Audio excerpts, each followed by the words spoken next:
विजय रथ निकाल दिया तो फिर उनको शपथ भी ले लेनी चाहिए। वो तो मुख्यमंत्री बन चुके हैं चुनाव से पहले ही। जब उन्हें विजय रथ निकाल दिया है तो उन्हें तो शपथ ले लेनी चाहिए। वो तो चुनाव से पहले मुख्यमंत्री बन चुके हैं। विश्वास है ना उनको कि जीत जाएंगे? देखो, जनता इस बार जनता अपना वोट बहुजन समाज पार्टी को दे रही है। बहुजन समाज पार्टी की सरकार बनने जा रही है। ये सिर्फ लोगों को गुमराह करते हैं। आपने समाजवादी की सरकार देखी, मुजफ्फरनगर में कितने दंगे हुए थे। आपने ये जो बीजेपी की सरकार है ये सरकार देखी। आपने देखो रोजगार नहीं है, बिल्कुल खत्म है। आप बात करो जेवर की विधानसभा की, जेवर यहाँ विधानसभा की, आपने देखा किसानों से जमीन जो एयरपोर्ट बन रहा है यहाँ पे। देखो मैं बता रहा हूँ आपको, जो धीरेन्द्र सिंह है उन्होंने जनता को गुमराह करके उनसे किसान परेशान है, बाकी स्टूडेंट परेशान है। उन्होंने जनता को गुमराह करके उनसे जमीन ली है। उन्होंने शहरीकरण में करके इसको दो शहरीकरण में दोगुना मुआवजा दिया, जबकि ये ग्रामीण थी और उनको 4 गुना मुआवजा मिलना चाहिए था। किसानों के साथ कितना धोखा किया है। देखो अभी इन्होंने यहाँ पे प्लॉट काटे, उनके लिए शमशान नहीं दिए, उनकी कोई व्यवस्था नहीं है। ये सब एक जुमला है और इनको यही एयरपोर्ट बनाना था। वीरेंद्र जी ने बहुत सारे पत्थर लगवा दिए हैं कि हमने सड़कें बनवाई हैं और आरसीसी रोड बनवाए, उन्होंने बहुत सारे उनके पत्थर लग रहे हैं। देखो पत्थर लगने से कुछ नहीं होता। आप यहाँ पे विकास देख रहे हो, विकास क्या हो रहा है। अगर इनको यही सारे काम करने थे, अभी ये चुनाव के टाइम पे ये सारी चीज़ों को कर रहे हैं। इनके 5 साल हो चुके हैं इनकी सरकार को, तो इन्होंने पहले क्यों नहीं किया? अगर ये एयरपोर्ट का अब इन्होंने शिलान्यास किया है, ये बहन जी का ड्रीम प्रोजेक्ट है। इसको ये जब स्टार्टिंग में आते जब इस पे काम चलवाते, अब तक तो ये काम कंप्लीट भी हो जाता। सिर्फ जो बीजेपी शिक्षा के क्षेत्र में बीजेपी ने भी कोई काम नहीं किया है। आप मंदिर बनवा रहे हैं वो। देखो मंदिर से लोगों का पेट भरने वाला नहीं है। लोगों को रोजगार चाहिए और रोजगार के क्षेत्र में कोई काम नहीं किया। लोगों को धर्म को मजबूत कर रहे हैं तो दिक्कत क्या आपको? देखो धर्म खाने को थोड़ी देता है, खाने को तो धर्म जरूरी भी है तो नहीं, कोई जरूरी नहीं है। धर्म खाने को नहीं देता, धर्म एक आस्था है अपनी अपनी।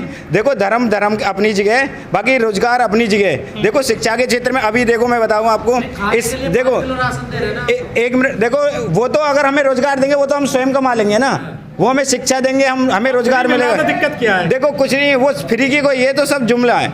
ये फ्री से कुछ नहीं होता। फ्री से मैं एक चीज़ बता दूं आपको, देखो मैं एक चीज़ बता दूं आपको, इस सरकार की इन्होंने जो स्कॉलरशिप है, जो अगर इन्होंने शिक्षा को ये बिल्कुल ख़त्म करना चाहते हैं। अगर SC ST के जो लड़के हैं उनकी स्कॉलरशिप रोक दी, जो जनरल वालों की स्कॉलरशिप दी है इन्होंने, ये कहीं ना कहीं इस समाज को भी मतलब शिक्षा के क्षेत्र में रोक लगाना चाह रहे हैं ये। लेकिन SC ST का कौन सी सरकार में फायदा? सपा में, बसपा में, बहुजन समाज पार्टी में। सिर्फ और सिर्फ बहुजन समाज पार्टी ने ही कार्य किया। शिक्षा के क्षेत्र में ले लो आप, चिकित्सा के क्षेत्र में ले लो, स्वास्थ्य के क्षेत्र में, सिर्फ और आप गौतम बुद्ध यूनिवर्सिटी देख रहे हो। मोदी जी ने बहुत सारे शिलान्यास कर दिए अस्पतालों के। कहाँ क्या हो रहा है बताओ? योगी मोदी जी ने 200 स्मार्ट सिटी बनाई थी, उनमें से मुझे 4 स्मार्ट सिटियों के नाम गिना दो आप, बताओ कहाँ है वो? सिर्फ और सिर्फ पेपरों पे और कुछ नहीं है। लेकिन मुसलमान टाइट है ऐसा कहते हैं वो। देखो ऐसा कुछ नहीं होता। कोई मुसलमान, ये तो सिर्फ धर्म के नाम पे लड़ाना चाहते हैं और कुछ नहीं है। मुसलमान भी जागरूक है और सर्व समाज जागरूक है। बहुजन समाज पार्टी की सरकार बनने जा रही है। अब BSP को वोट देंगे मुसलमान? BSP को मुसलमान वोट दे रहे हैं, पूरी तरह से सपोर्ट कर रहे हैं। अच्छा। मुसलमान सर्वजन, BSP को सर्वजन सभी समाज सपोर्ट कर रहे हैं। ब्राह्मण समाज भी, मुस्लिम समाज भी, दलित समाज भी, सभी सपोर्ट कर रहे हैं। मुस्लिम कहते हैं कि हमारी सरकार तो समाजवादियों की होती है। नहीं ऐसा नहीं है, वो तो सिर्फ एक आपस में मीडिया दिखा रही है वो तो। बाकी आप जाके देखो, हम भी गए, हमने देखा है कि मुस्लिम लोग हैं ना बहुजन समाज पार्टी को वोट भी दे रहे हैं। उनका जो मतलब जो सुरक्षित रहते हैं, जो उनके मान सम्मान मिलता है, जो उनकी ज़रूरत की चीज़ें मिलती है, जो उनकी आवाज़ उठाता है, वो सिर्फ और सिर्फ बहुजन समाज पार्टी उनकी आवाज़ उठाने का काम करती है। मीडिया, जितनी भी सोशल मीडिया, आप ही हमारी बात को रखते हैं BSP को, बाकी जो जितनी भी इलेक्ट्रॉनिक मीडिया हैं बड़ी, वो तो सिर्फ गुमराह करने का काम कर रहे हैं। क्योंकि वो पैसा उद्योगपति से उनसे पैसा लेते हैं, BJP वालों से और या सपा वालों से, उनसे पैसा लेके नहीं गुमराह कर रहे हैं। बता तो रहे त्रिकोणीय हो गया मामला, पहले तो आपको दिखाई नहीं। अब कम से कम आपके माध्यम जो आप जो पेश कर रहे हैं ना, वो अब दिखाने लगे हैं, थोड़ा बहुत अब दिखाने लगे हैं। वरना पहले कहाँ दिखा रहे थे? वहाँ तो लड़ाई सिर्फ दोनों में ही दिखा रहे थे कि मीडिया से दूर क्यों भागती है BSP? नहीं, मीडिया देखो, BSP गरीब पार्टी है। BSP के पास इतना धन नहीं है जितना मीडिया मांगती है, तो इसलिए BSP की बात जो मीडिया रखती नहीं है कहीं भी। सिर्फ आप लोगों के माध्यम से, जो YouTube के चैनल हैं, जो आप जो छोटे चैनल हैं, यही BSP की बात दिखाते हैं, वरना कोई भी बड़ी मीडिया कभी BSP की बात नहीं दिखाती। छोटे ही हैं अभी। नहीं, अब आप छोटे कहाँ, आप तो आप बड़े होते जा रहे हैं आप, क्योंकि पूरे इंटरनेशनल उसमें छाए पड़े हैं। आप वो नहीं दिखा रहे खबर, आप सारी खबर दिखा रहे हैं, तो छोटे कहाँ से रह जाओ? नहीं, स्टार्टिंग तो आपने छोटे बने उससे मीडिया से करी है ना। समाजवादी पार्टी के नेता कहते हैं कि हमारी सरकार बन रही है उत्तर प्रदेश में। मीडिया कहाँ बन रही होगी? जनता में तो कहीं दिखाई नहीं दे रही आप। आप देख रहे हैं, सर्वे कर लो आप। बहन जी की 2 तारीख को रैली है आगरा में, कितना प्रभाव पड़ेगा? प्रभाव, माननीय बहन जी हमारे नेता हैं, माननीय बहन जी जब निकलेंगी देखना माहौल क्या होगा। जो मीडिया है, ये जितनी भी पार्टियां, सपा हो चाहे बीजेपी हो, कहीं भी दिखाई नहीं देंगी।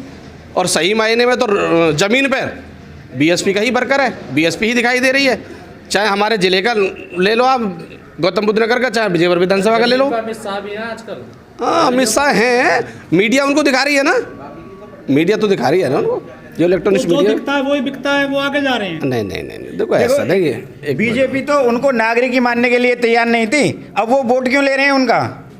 अब वो वोट क्यों ले रहे हैं उनका? वो तो उन्हें भारत का नागरिक ही मानने के लिए तैयार नहीं थी। उन्होंने सीएए कानून लाया था, उसके तहत अब उनका वोट क्यों ले रहे हैं? वो तो उनसे टिकट भी नहीं देते मुस्लिमों को। तो क्या है? क्यों देखो, अब उनसे वोट मांगने क्यों जा रहे हैं जनता को? मुस्लिम नहीं, इसमें सर्वजन की बात थी वो, क्योंकि जो उन्होंने कानून लाया था ना सीएए, उसके तहत वो ऐसा नहीं है मुस्लिम, उसमें सभी को अपना प्रूफ दिखाना पड़ता। देखो, चुनावी उगल बढ़ चुका है और इस बार पूर्ण रूप से पूर्ण बहुमत की बहुजन समाज पार्टी की सरकार बनेगी, क्योंकि जनता ने तीनों सरकारों को देख लिया है और तीनों का जो आकलन किया गया है बहुजन समाज पार्टी की सरकार, उसमें जो है लॉ एंड ऑर्डर बहुत अच्छा था, विकास की बहुत व्यवस्था सही थी और जितने भी कार्य हुए वो सारे की विकास के हुए।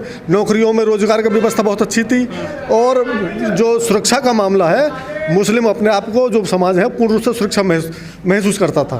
लेकिन जो मुस्लिम हैं हमारे उत्तर प्रदेश के, वो कहते हैं कि हमारी तो समाजवादी पार्टी है। ऐसा नहीं है, ये ऐसा कुछ नहीं कहते, ये समाजवादी पार्टी के लोग कहते हैं, मुस्लिम समाज के लोग नहीं कहते हैं। मुस्लिम समाज के लोग बात करते हैं जो बहुजन समाज जो क्या उसको हराएगा बीजेपी को, हम वोट उसको करेंगे और उसमें जो है बहुजन समाज पार्टी हराने में सक्षम है, क्योंकि बहुजन समाज पार्टी के पास जो बेस वोट है लगभग वो 22% है और यदि 18% उनका मिल जाता है तो 40% हो जाता है। बाकी कैंडिडेट का वोट होता है और अन्य समाजों का वोट था, हम 50% ऊपर जाते हैं। ये तो ऐसा था, बीजेपी को जो निकलने का कारण था, तीनों सरकारों को पब्लिक को उनको बहकाया गया तो पब्लिक को उनको देखना था, इनकी हम देखते हैं 5 साल, इसलिए भारतीय जनता पार्टी की सरकार बनी थी और कोई उनका नहीं था आधार। विकास नहीं किया बीजेपी ने? क्या किया बताओ आप ही बता दीजिए। अभी देखिएगा, अभी टेट का जितने भी पेपर हुए हैं सब का लीक हुए हैं और लीक होने का कारण क्या है?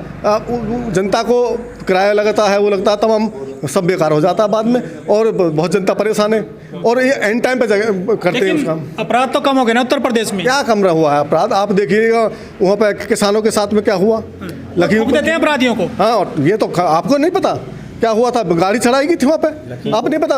और देखिएगा, अपराध की बात कर रहे हो, अभी यहाँ पे हाथरस में देख लीजिएगा, हाथरस में दलित महिला की बच्ची थी, उसको जलाया गया, क्या मार दिया गया, रेप किया गया और रात के 12 बजे प्रशासन ने उसको जला दिया, उनकी लाश को उनके परिवार को भी नहीं दिया गया।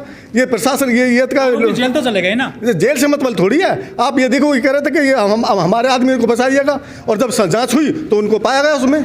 वो कहते हैं कि हमने हिंदू मजबूत कर दिया है, आज जो मुस्लिम है टाइट। हिंदू मुस्लिम की बात तो देखो, ये देश का सर्वधर्म सभी धर्मों का है, इसमें सब सुरक्षित रहने चाहिए। ना हिंदू कभी खतरे में था ना मुस्लिम, इनमें भाईचारा था। ये तो भारतीय जनता पार्टी ने एक दूसरे को बांटने का काम किया है। दंगे तो नहीं हो रहे ना आजकल? नहीं, दंगे तो ये ऐसा है, दंगे इसलिए ये दंगे बहुत सी जगह पर होते हैं और समाजवादी पार्टी के में 134 दंगे हुए थे। तो वो कह रहे हैं ना कि हमने जो है सही कर रखा है, कानून व्यवस्था बढ़िया है। कानून व्यवस्था बढ़िया नहीं है, कानून व्यवस्था बढ़िया थी बहन कुमारी मायावती जी की सरकार में। वहाँ एक भी अपराधी या तो जेल में रहता था या प्रदेश छोड़ कर भाग जाता था। लोग कहते हैं कि जब सरकार आती है बहन जी की तो पत्थर बहुत लगवाती हैं। पत्थर नहीं लगवाते, पत्थर की बात कर रहे हो आप, ये आप पत्थर की बात कर रहे हो, उनसे कितनी कमाई होती है? आप वहाँ पर जाइएगा, उनसे उनके वहाँ से जो प्रशासन है उससे पूछिएगा कि विदेश के लोग आते हैं, उनसे वो आता है, पैसा आता है, और यहाँ के लोग जाते हैं और उनके पास आता है पैसा, उनसे आता है। लेकिन समाजवादी पार्टी ने विजय रथ निकाल दिया उत्तर प्रदेश में कि हम तो सरकार बना रहे हैं, वहाँ मंत्रालय बांटे जा रहे हैं। चुनाव से पहले विजय रथ हो गया, चुनाव से जाइए तो जनता तय करेगी विजय रथ कितना निकलेगा 10 तारीख के बाद में, और देखना बहुजन समाज पार्टी का निकलेगा। अपने आप ही निकालने से क्या, अपने आप ही निकालने से विजय प्राप्त हो गई।